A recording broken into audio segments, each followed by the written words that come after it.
So another episode of Crypto Grown-Ups. Today we've got Jason from TokenInsight. Dude, your day is super hectic. What's going on?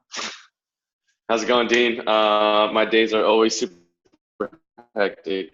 You know how crypto is, but it's good to share a moment of my time with you today, and thanks for having me on. Yeah, but like you were saying, like super busy today. What's happening today? Is it because of the price? Is everybody going crazy?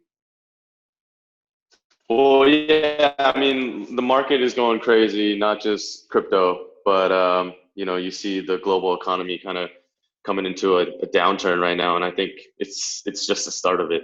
That's not what's really making my day hectic. It's more like coming into the office today and just getting. I got scheduled a couple random phone interviews. Had a meeting with like investing.com, and just like that just kind of backs up what I really need to do in terms of my day-to-day work. So kind of random meetings that come in really affect my day. But yeah, always glad to share a couple of minutes with you. Thank you for having me on this podcast. Yeah, I appreciate it, dude. And I had a chance to like really dive into the website. I know that we had talked about it when you were here in Shanghai, and I already knew obviously TokenInsight before. But it's beautiful. You guys have done a awesome job, man. UI UX is great. It's clean, crisp. I know exactly what I'm looking at.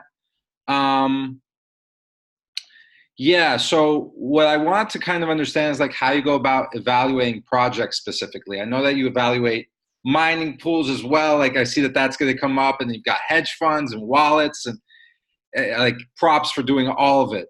But on the project side, I saw you have three main criteria, which is like the team, the project, the ecosystem. Mm-hmm. Yeah, so that's a good question, and that's a question that we get a lot. So essentially, TokenInsight started out as a data foundation. What we really did and tried to focus on in the beginning of the company was just to aggregate a lot of data ourselves, just publicly accessible information, as well as working with some third parties, and basically pooling all of that data together, and then doing some comparative analysis, running some algorithms that can detect discrepancies, outliers, sort of identifying them and then removing them from the equation, and then having a really healthy set of data that we can then work with. After that was kind of established, we then moved on, and ratings was one of our big focuses, because I feel like at the end of 2017, the market was really going crazy with ICOs and all. So we really wanted to build a methodology and a framework as a third-party independent institution to come in and set some standards for the industry. We're strong believers in blockchain, and we felt like without any framework for people to follow, the industry would just get messier and messier. So I mean, it was a really tough problem to solve. We have like over 100 different metrics that we calculate, and that goes into the trading algorithm and formula. So basically, it's a bit of both. We use dynamic information, and which is pulled from the public and our third party resources, and that would give us essentially what we call an initial rating. So from around over 100 different metrics, that comprises of the team, the technology, and the ecosystem. So those are just kind of like three of the general areas that we look at, but under each of those categories are many other metrics that complete that set of information. So that gives us an initial rating for projects. Basically what a project can do is come onto our website. They can enter their information and then try to access the data sheet. And then what we'll do is we'll verify that they are actually part of this project. We'll give them a key, and then they can fill out the data sheet. After they fill out and submit that data sheet, what we do is we take it and then we compare it to the data that's already in our system. And then we run the formula, and the formula will give us an initial rating. And then we'll have an analyst come in who's basically in charge of that specific industry, and they will then check all of the data again. So, just to mitigate as much error as possible. And then after that data is confirmed, we take an initial rating and we say, hey, this is your initial rating for your project.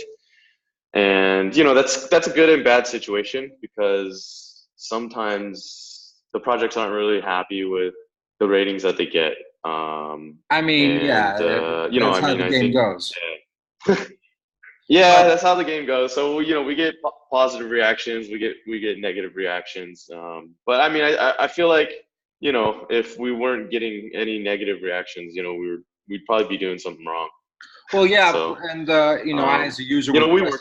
I would question the validity if you gave good marks to everything. So like, one of the things, you've got these 3 different criteria. Team, for example, I used to volunteer with a project called ICO Ethics, and whenever we would specifically be looking for scams, and I would say about 90% of the time, the team element is how we would catch a scam.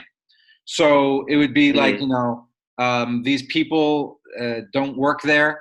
Their LinkedIn doesn't mention anything about the project, or they would take pictures of somebody else and change their name. So there were some classic things we would do purely off of team photos. Is that something you're doing, or like, if you, as much as you can explain, what goes into that team metric? So the team metric is essentially, we look at the core founding members of the team, and how much information is disclosed, right? So if there's not a lot of access to information for a certain individual, and then that is quite faulty. I mean, back in the day, people used to just slap on other people's photos and just kind of like what you said, just it's a lot of false information. But I think nowadays, like, people care a lot about their credibility. I think the market has gotten a lot smarter in how to identify these areas, and I think a lot of people care about their reputations and putting a name and a face on a project. Yeah. So it's not essentially like we look at the very core team, their background experience, who's backing them. We also look at areas like advisors to the investors. team. We also look at like registration, where they're located, are they decentralized or not? These are all certain sub-metrics.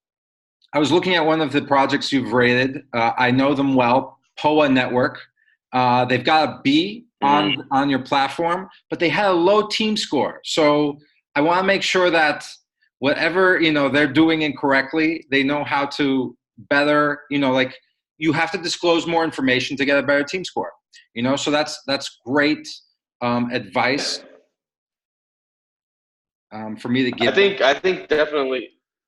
I think it's definitely the information disclosure, and essentially they can come on and update their information anytime they feel like they need to or they want to. We're always open to engage and talk with projects. So yeah, if they want to see like a better team score or something, they can always hit us up and reach out if they submit their information and kind of that will 100% happen. That's definitely going to happen after.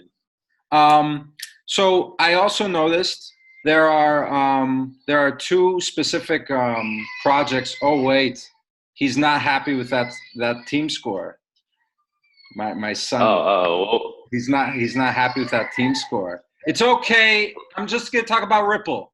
Calm down. We gotta do something about that, huh? So I realized that Ripple and Tron, 2 coins I consider shit coins, have a very high score. What I generally would like, I think a lot of the arguments that I would say against them, right? So, where am I wrong? Like, what is it that you're looking at that gives it a higher stability? Is it capitalization, liquidity? It's not essentially anything so much based on the valuation of the project itself. I think it's more like for Ripple and Tron, they have really extensive ecosystems.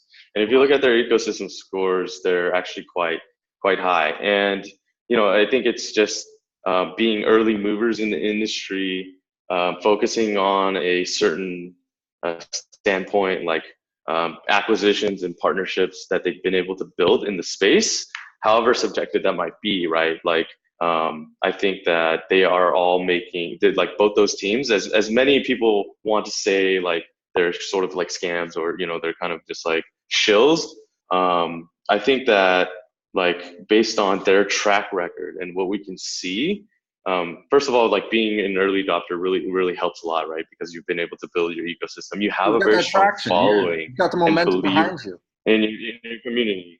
That really helps, and I think, like with a team like Ripple would be higher than, I would say, Tron, because of the team that they have behind them, right? A lot of very traditional financial background and advisory experience. Yeah, great fintech partners coming into that team does help. Also, with Tron, like, they've been able to just expand their network to cover so many different languages, to reach so many different communities around the world. And, although they're not really so impressive on the technology side, yeah, you have to give them, sort of the benefit of the doubt not benefit of the doubt, but you have to give them credit for, just basically expanding the way they do. And our evaluation is also. I'm really obsessed with quantifying decentralization. And I think that that's probably painting my view of both, where, most of my background's from Ethereum Classic, where, the ESIP process, the improvement proposal process is just, so time consuming.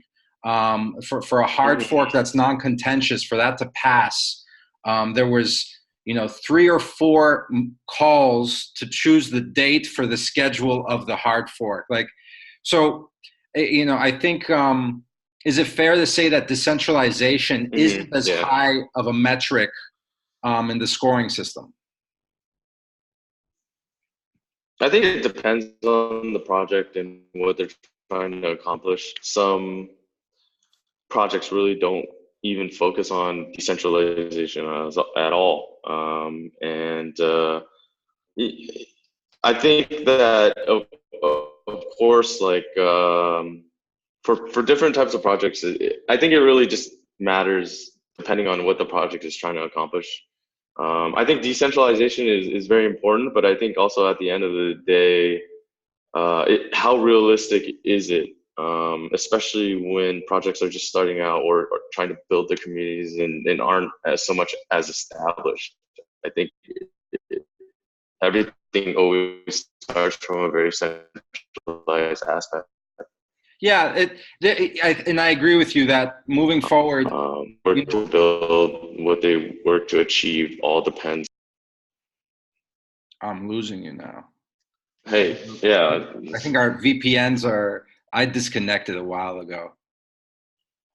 That's the problem with being in China.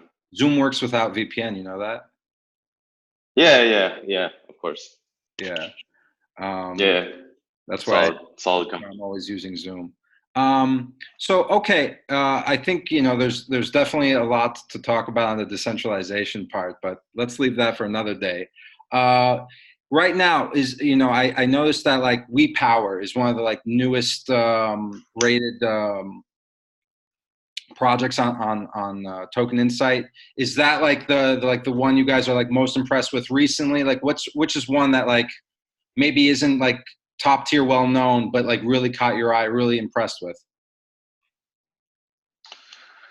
I think, so we're working on a couple of projects right now. There's Itamo. We recently just published a report for Infinito as well. They have a really strong following for, it's an interesting project, right? They started out as a crypto wallet, and they essentially built their user base through that product alone. But now they've kind of expanded into a more ecosystem type of service to their clients and customers, adding a couple of extra features into their project and also into the application itself, involving a hardware aspect as well. So it's kind of That's interesting cool. to see projects who, certainly entered the industry from one specific niche and then has been able to develop that with their users and introduce many different other projects into the What's the space. ticker for I think Infinigo? that INFT, I would say. INFT. Okay. Yeah. So And you then another one. we gotta give props for you sharing that with us. What's the other one? Sure. Sure. Yeah. We just finished Zcoin as well. So that report should come out in a day or two. And Zcoin is a really cool project. I feel like if you read their new paper that they released, it's being considered for Monero's, one of Monero's new sort of adoptions, and that's really interesting for their project. And I also think like they have a very special story in terms of like never having an ICO, like always funding themselves through block rewards and just kind of powering through like a lot of hard times and keeping the project alive and incentivizing their team and really having like that core culture in building out what they're trying to accomplish. So that's one I definitely give a big shout out to as well. Nice. I think that's a good reference too, because I remember they're always like early tech adopters. They were the first to implement the Dandelion protocol way before, So like you can tell that they're real, So I think Zcoin's a great share, dude. Thank you so much. Thanks. Yeah. This is awesome. I mean, those are two great shout outs, and I think everybody's gonna, needs some rays of hope right now, especially the way, I don't know, like, is this all Binance related, what we're seeing in the crypto market? I think I think it's overall just the way the economy is at the moment. Like, it could have only held for so long. I think there's a lot of aspects that come into effect. It's not only like internally related to crypto. I think there's a lot of outside forces that are affecting sort of the industry right now. But I think that it's not like this was unexpected, and I think that we'll have to kind of see what the turnout is. Everyone hopes for the best, but I think we're in for some rough times, especially in the near future. But I think crypto is going to hold strong. If you see the inverse relationship between sort of how the economy works related to crypto, it's always like when the economy kind of dips and dives, people will then move a lot of assets into crypto. And although right now both are kind of down, like Yeah. I think we'll see. People We'll need that continue to see that liquidity. inverse. Yeah, Yeah. sometimes you just need, like if your stocks are going down, and then you gotta sell your crypto, right? Like, you get like it depends on how much of a cushion you have. If you don't have dry powder, you start selling stuff just to survive. Some people play it too close to the chest, man. Yeah. It's a risk that people take, and to each their own. But yeah, we're going to continue doing what we're doing and, helping good projects in space and,